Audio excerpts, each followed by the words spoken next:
جانو T V کے ناظرین السلام علیکم دوستو، آپ نے اکثر مزاح کے طور پر دماغ کے کیڑے کے بارے میں ضرور سنا ہوگا، لیکن یہ بات اب سچ ثابت ہو چکی ہے۔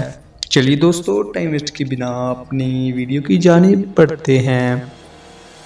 چائنا میں ایک 59 سالہ شخص کا کہنا ہے کہ اسے پچھلے 30 سال سے شدید سر درد رہتا تھا۔ کبھی کبھار تو اسے دورے بھی پڑتے تھے، لیکن ڈاکٹروں نے اس کے دماغ کے اندر سے 10 سینٹی میٹر کے کیڑے کو نکالا ہے، جس کے بعد اس شخص کی زندگی بدل گئی ہے اور وہ ایک صحت مند زندگی گزار رہا ہے۔ زہانگ نام کے اس شخص کا کہنا ہے کہ اسے 1990 سے سر میں شدید درد ہو رہا تھا۔ وہ اپنے دوستوں کے ساتھ تاش کھیل رہا تھا کہ ان کے ہاتھ کانپنے لگے اور بازوؤں میں جھٹکے لگے۔ اس کے منہ سے جھاگ نکلی اور وہ بے ہوش ہو کر گر گیا۔ اس کے خاندان والے اسے ہسپتال لے گئے۔ ڈاکٹروں نے مرگی سمجھ کر اسے مرگی کے متعلق دوائیاں دی۔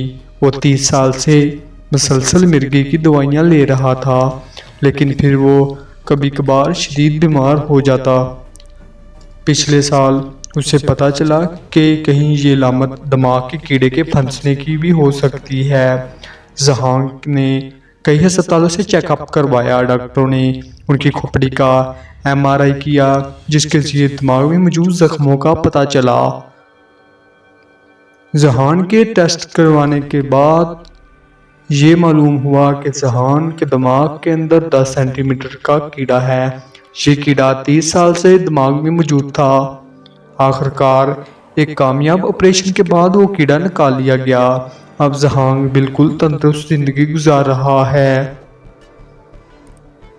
چلیے دوستو، بڑھتے ہیں اپنی دوسری ویڈیو کی جانب۔ دوستو، ہیرو کا نام سنتے ہی آپ کے ذہن میں کسی طاقتور شخص یا فلمی ہیرو کا تصور ذہن میں آتا ہوگا، لیکن ایسا ہرگز نہیں۔ آج ہم آپ کو ہیرو ریٹس کے بارے میں بتانے جا رہے ہیں۔ جی ہاں، ایسے چوہے جو ہیرو ہیں۔ چوہوں کو عام طور پر کراہت اور نفرت سے دیکھا جاتا ہے، لیکن دنیا میں ایسے چوہے بھی ہیں جو انسانوں کی زندگیاں بچا رہے ہیں۔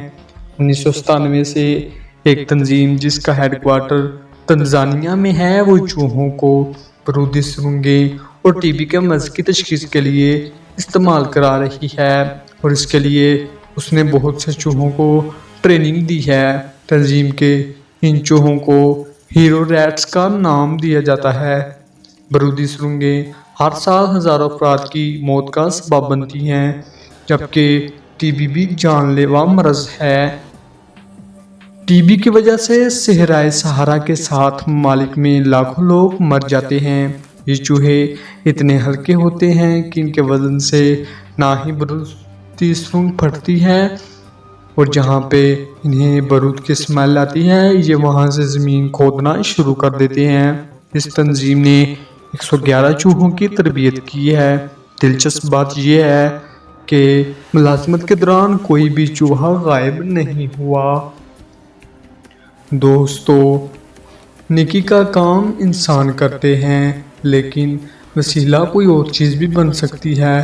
اسی طرح یہ چوہے بھی ایک وسیلہ ہیں، اور انسان اسے بہتر مقاصد کے لیے استعمال کر رہا ہے۔ ایسی دلچسپ ویڈیو دیکھنے کے لیے ہمارا چینل سبسکرائب کیجئے، ویڈیو دوستوں کے ساتھ شیئر کیجئے اور ویڈیو کو لائک کیجئے۔ ملتے ہیں اپنی نیکسٹ ویڈیو میں، تب تک کے لیے اللہ نگہبان۔